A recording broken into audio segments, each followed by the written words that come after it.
The mahogany conference table at Anderson, Phillips and West reflected the strained faces of my extended family.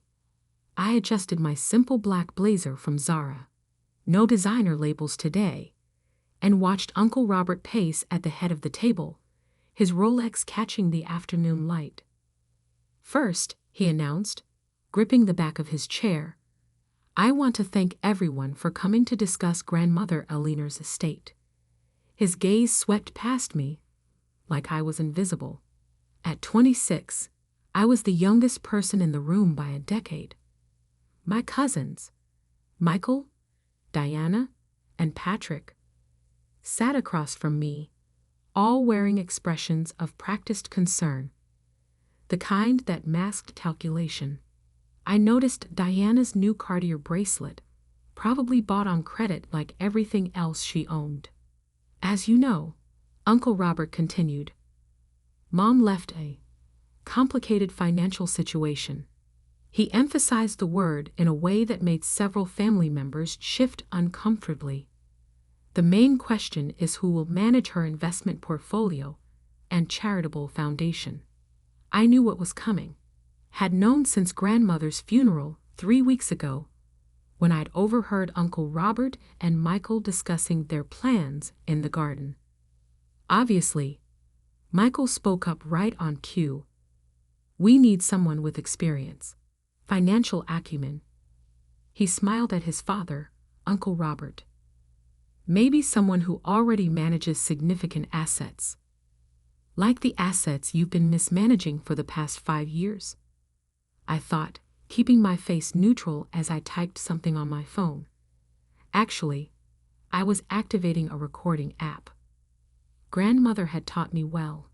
Always keep records. "Alexandra," Uncle Robert finally acknowledged my existence. "I know Mom spent time teaching you about investments in her final years." It was sweet. His condescension made Diana smirk. But managing a portfolio of this size requires real expertise. I looked up from my phone. "How large do you think Grandmother's portfolio is, Uncle Robert?" He waved dismissively. "About 12 million. Last I checked. Far too complex for someone your age." "Actually," I said quietly, "it was 47 million as of this morning." The room went still. I should know. I've been managing it for the past 3 years. Patrick laughed, but it sounded forced. "That's impossible. Aunt Eleanor would never. She's just a kid who can't manage money." Uncle Robert cut in, but I caught the flash of panic in his eyes. Probably looking at the wrong numbers. Diana nodded eagerly. "I mean, what do you even do besides that little online business of yours?" I pulled out my phone, opened my personal banking app, and slid it across the table. "Why don't you see for yourself?" The room fell silent as they stared at the balance. $53,426,897.14. Below it, a portfolio breakdown showing investments in tech, real estate, and emerging markets. All green, all profitable. This has to be fake," Michael sputtered. I took my phone back. "Grandmother made me her financial advisor when I was 23. Said she liked how I analyzed market trends." "That little online business?" I smiled at Diana. "It's a financial technology platform. We process over $200 million in transactions daily." Uncle Robert's face had turned an interesting shade of red. "Even if that's true, the estate still needs." "Let me stop you there." I pulled a folder from my bag. "These are the transfer documents Grandmother filed last year. Everything's already been moved to Anderson Trust Management." I paused. "My company." "You can't," Uncle Robert started. "I can and I did. Or rather, Grandmother did. She wasn't confused or complicated at the end, Uncle Robert. She was very clear about who she trusted with her legacy. "We'll challenge it," Michael threatened. "Get a court order." "Before you do that," I cut in, pulling up another document on my phone. "You might want to explain these transactions first." I turned the screen so Uncle Robert could see the spreadsheet. His face went from red to white. "Where did you get those?" Grandmother kept excellent records, especially of money borrowed without permission. I looked at my cousins. "You might want to ask your father about the real reason the family's Palm Beach house was sold." The conference room door opened and a silver-haired man in an impeccable suit entered. "Miss Kingston, the board members are ready for you." "Thank you, James." I stood, smoothing my blazer. "That would be the Anderson, Phillips and West board. I bought the firm last month." "Grandmother always said to invest in what you know." I gathered my things. "You'll be receiving official letters about your outstanding loans soon. I suggest you all find good lawyers." "You can't do this to family." Diana's voice cracked. I paused at the door. "Funny. That's exactly what Grandmother said when she discovered the money you've been stealing from her accounts." I checked my watch. "The audit team will be here in an hour." I'd use that time to decide what matters more, your pride or your freedom. As I walked out, I heard Michael's shaky voice. "Dad, what exactly did you borrow from Aunt Eleanor?" I smiled. Grandmother had always said money was like water. It revealed every crack in a person's character. As I headed to the board meeting, I pulled up a photo on my phone. Grandmother and me at my college graduation. Both of us smiling. She taught me more than just investing.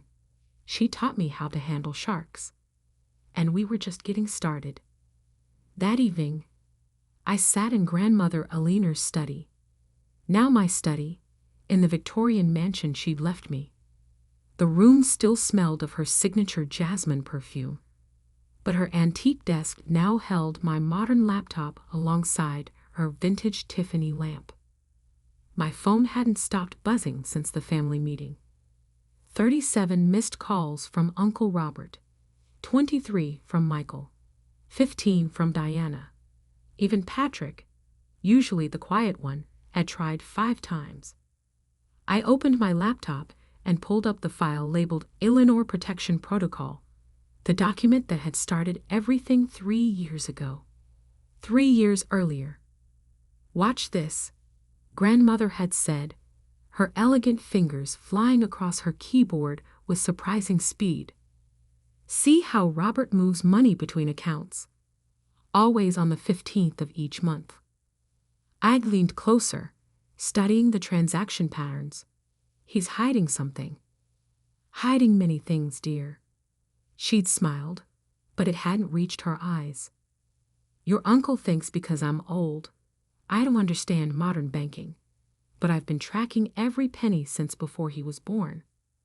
That night, she'd shown me everything. The secret accounts, the falsified loan documents, the systematic theft from her foundation. She'd been gathering evidence for years, waiting for someone she could trust. A knock at the study door pulled me back to the present. "Come in, Marcus." My head of security entered, holding a thick folder. "The surveillance reports you requested, Miss Kingston, from the past week." I opened the folder, spreading out photos across the desk. Uncle Robert meeting with his lawyer at midnight. Michael emptying his office at the family's investment firm.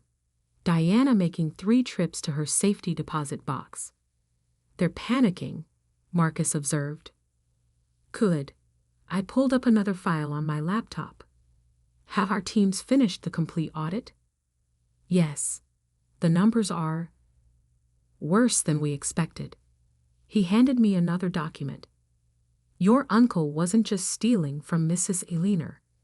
He was running a complete Ponzi scheme through the family investment firm."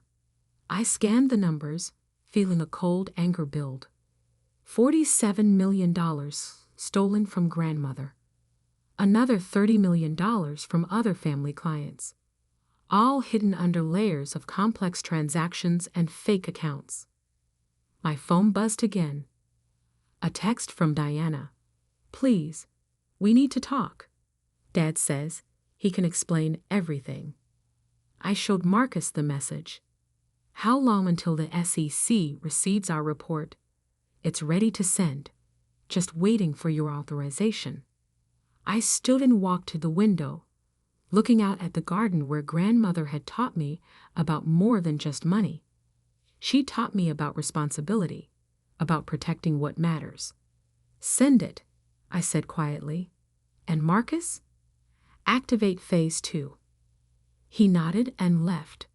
I picked up a framed photo from the desk. Grandmother and me at my company's launch, her eyes bright with pride. "Watch me," I'd promised her that day. "I'll protect everything you built." My phone lit up with a call from an unknown number.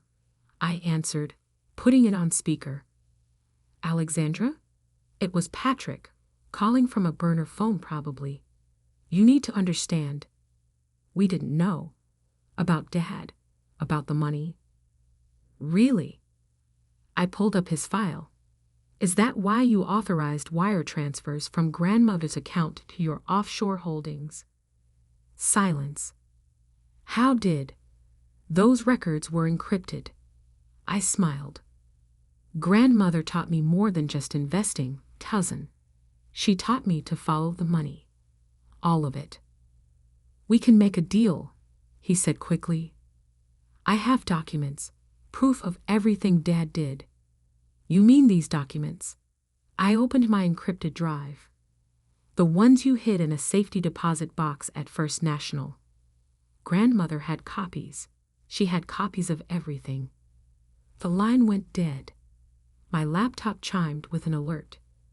The SEC had received our report. Within hours, the investigation would begin. But that wasn't the only surprise waiting for my family. I opened my company's internal messaging system. 2. Global Management Team. Subject: Project Legacy Activation. Status: Phase 2 initiated. Timeline: Execute at 9 a.m. tomorrow. Another text came through, this time from Michael. "You've destroyed the family. I hope you're happy." I typed back, "No, Uncle Robert destroyed the family when he started stealing from grandmother. I'm just cleaning up the mess." Standing, I walked to the hidden wall safe, the one Uncle Robert had never known about. Inside was grandmother's real legacy, a USB drive containing everything she discovered, everything she protected, and everything she planned. "Marcus," I called through the intercom, "is everything ready for tomorrow?" "Yes, Miss Kingston. The press release is prepared, the documents are filed, and the board members have been notified." "And the other matter?" "The private investigators have confirmed. Your cousins have all been making large cash withdrawals. They're planning to run." I smiled. "Let them try. Their accounts will be frozen in." I checked my watch. Exactly 3 hours. My phone buzzed one final time. "Uncle Robert, you're making a huge mistake. I raised you like my own daughter." I typed back, "No, Uncle Robert. Grandmother raised me. She raised me to see through men like you." Tomorrow, they would learn exactly what that meant. Tomorrow, when phase 2 began, they'd understand why grandmother had chosen me to protect her legacy. I touched the jasmine perfume bottle on the desk. "Watch me, grandmother. Watch me finish what you started." The real game was about to begin. The next morning, I arrived at Anderson, Phillips and West's headquarters precisely at 8:45 a.m. The lobby's marble floors reflected the chaos unfolding. Security teams escorting employees from Uncle Robert's old department, federal agents reviewing documents, and reporters gathering outside the glass doors. My phone lit up with a news alert. BREAKING. Major financial fraud uncovered at Kingston Investment Group. SEC launching full investigation. Right on schedule. Ms. Kingston. Marcus appeared at my elbow. They're all here, waiting in the main conference room. I nodded, straightening my St. Laurent blazer. No more department store clothes. Today, I dressed for war. And the evidence? Everything's ready, including the video feeds from Mrs. Eleanor's private security system. The conference room fell silent as I entered. Uncle Robert, looking disheveled in a wrinkled Armani suit, sat between his high-priced lawyers. Michael and Diana huddled together at one end, while Patrick sat alone, avoiding everyone's eyes. "Thank you all for coming," I said, taking my place at the head of the table. "Though given the federal agents outside, I suspect you didn't have much choice." "This is ridiculous," Uncle Robert burst out. "You can't possibly think." I held up my hand, silencing him. "Before you continue, let's review exactly what I think." I opened my laptop, connecting it to the room's display screens. 3 years ago, Grandmother discovered unusual transactions in her accounts. The screens filled with banking records, money moving between shell companies, unauthorized loans, forged signatures. Diana's face crumpled. "That's not what, cousin? Not real?" I clicked to the next slide. "Here's security footage from First National Bank. That's you, using Grandmother's stolen ID to access her safety deposit box. 13 times in the past year." The color drained from her face. "Alexandra," Michael tried, his voice placating. "We can explain. The family business needed capital. You mean your gambling debts needed covering?" I pulled up his private bank statements. "Strange how your business losses always matched your casino withdrawals." Patrick shifted in his seat. "Some of us weren't involved. I never." "Really?" I turned to him. "Should we discuss the foundation's missing scholarship funds? The ones that somehow ended up funding your startup?" The lawyers exchanged glances. One started gathering his papers. "Don't bother leaving," I told them. "The FBI has some questions about your role in concealing these transactions." Uncle Robert slammed his hand on the table. "Enough. You think you've won? You think you can just walk in here and take everything we built?" "Everything you built?" My voice was ice. "You mean everything you stole? From Grandmother, from charity, from innocent investors who trusted the Kingston name?" I stood, walking to the window overlooking the city. "Grandmother spent her last years gathering evidence against all of you. She watched as you stole her money, betrayed her trust, and laughed about her confusion behind her back." Turning back, I met each of their eyes. But she wasn't confused. She was planning to protect her real legacy from the thieves in her own family. "What do you want?" Michael asked, his arrogance finally cracking. "Money? Position?" I laughed softly. "I have more money than all of you combined. What I want is justice." The screens changed, showing a video of Grandmother in her study, dated 1 month before her death. "If you're watching this," her recorded image spoke, "then Alexandra has done exactly what I knew she would. She's protected our family's true legacy from those who would destroy it." Uncle Robert's face went pale as his mother continued speaking. "Robert, my son, I gave you everything: education, opportunity, trust, and you repaid me with theft and lies." Her voice hardened. "Alexandra has my complete authority to recover every penny you stole, no matter the cost to your reputation or freedom." The video ended. The room remained deathly quiet. The SEC has everything, I said into the silence. Every transaction, every forgery, every lie. But that's not all. I pressed a button on my phone. The conference room doors opened, admitting a stream of people in business suits. Meet the board of directors of Kingston Global Enterprises, I announced. Grandmother's real company, the one she built in secret while you were all stealing from her public holdings. Understanding dawned on their faces. That's right, I smiled. The company you thought you were stealing from, it was a shell.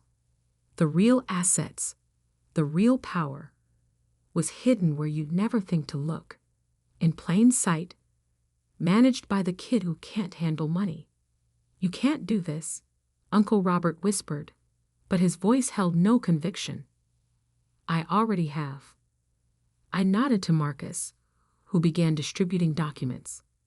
These are federal indictments, civil seizure notices, and restraining orders.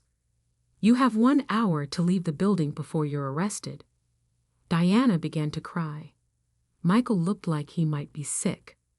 Patrick just stared at his hands. Oh, and Uncle Robert? I added as I gathered my things. Grandmother left you something personal. I slid an envelope across the table. The deed to a small property in Nebraska. She said you'd remember it. The farm where you grew up, before you decided money was more important than family. As I walked out, I heard him open the envelope, heard his sharp intake of breath as he recognized his childhood home. Grandmother's final lesson. Sometimes the greatest wealth is remembering where you came from. And sometimes the best revenge is letting people destroy themselves. 1 year later, I sat in Grandmother Eleanor's garden, now blooming with her favorite roses, reviewing the final reports from the federal investigation. The headlines still occasionally featured our family saga.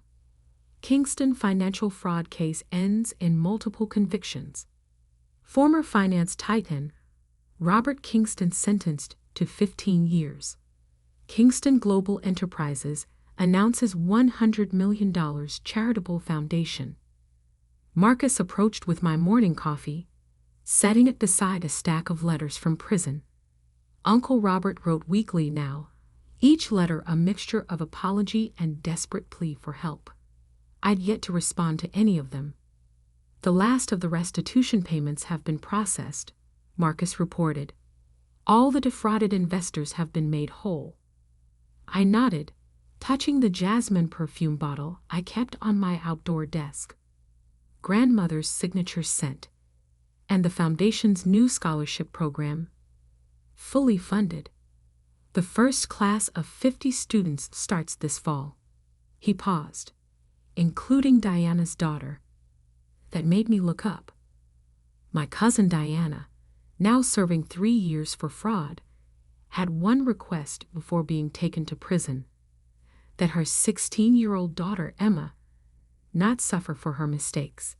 Emma's grades qualified her fairly, I said. Grandmother always said talent shouldn't be wasted, even if it runs in complicated families. My phone buzzed with a text from Patrick, the only cousin who'd avoided jail by turning state's evidence. He worked as a junior analyst at a small firm in Nebraska now, living in the apartment above Uncle Robert's childhood farm.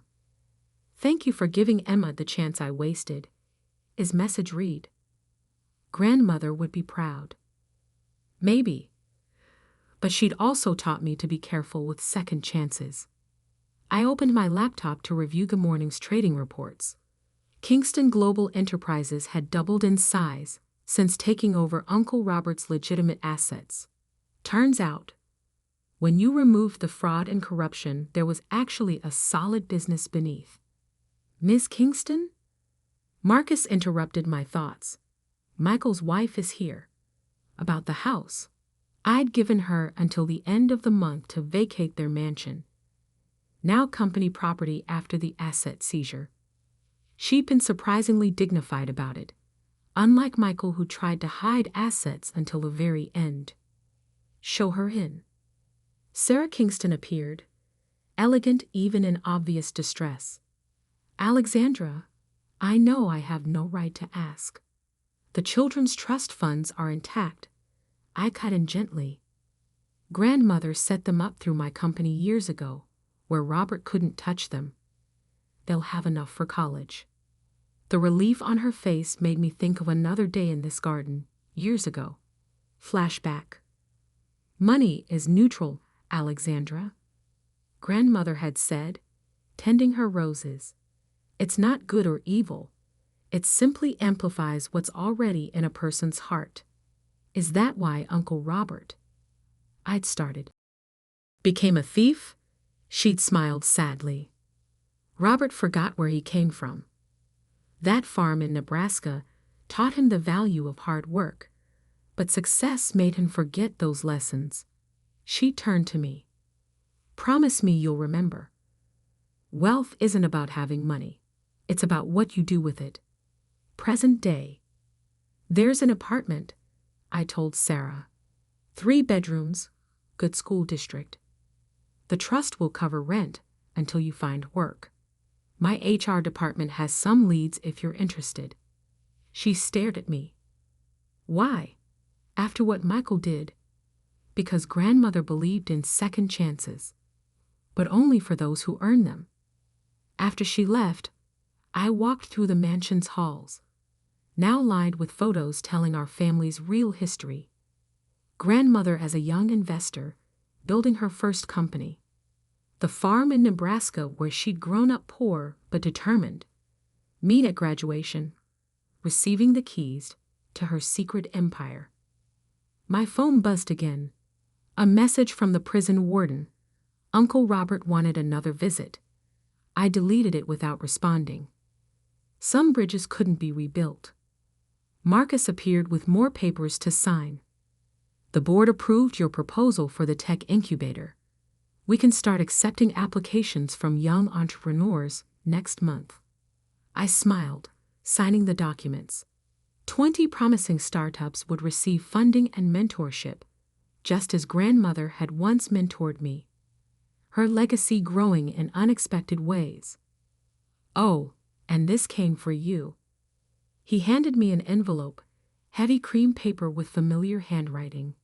Inside was a letter grandmother had written years ago, with instructions to deliver it today, the anniversary of her passing. My dearest Alexandra, if you're reading this, you've done exactly what I knew you would. Protected our legacy, while teaching some difficult but necessary lessons about the true value of wealth. The money was never the point. It was about character, about choosing what kind of person you want to be when faced with the temptations of power. Robert chose greed. Your cousins chose ease over ethics. But you, my darling girl, chose wisdom. You learned that true wealth lies not in what you have, but in what you build for others. The garden you're sitting in was once just dirt and dreams. Like everything worthwhile, it needed patience, care, and the courage to cut away what doesn't serve its growth. Take care of our legacy, but don't let it consume you. Build something new, something that serves not just our family's redemption, but the world's need for more people who understand that money is meant to grow more than just wealth. I'm proud of you, not for what you've achieved, but for who you've become. All my love, Grandmother. I folded the letter carefully, touching the dried rose petal that had fallen from its folds. Outside, the garden bloomed, its roots deep and strong, just like the legacy she trusted me to protect. Some fortunes are measured in dollars, but the greatest wealth, I'd learned, was in proving worthy of an extraordinary woman's trust. That was the real inheritance, and I planned to make it grow.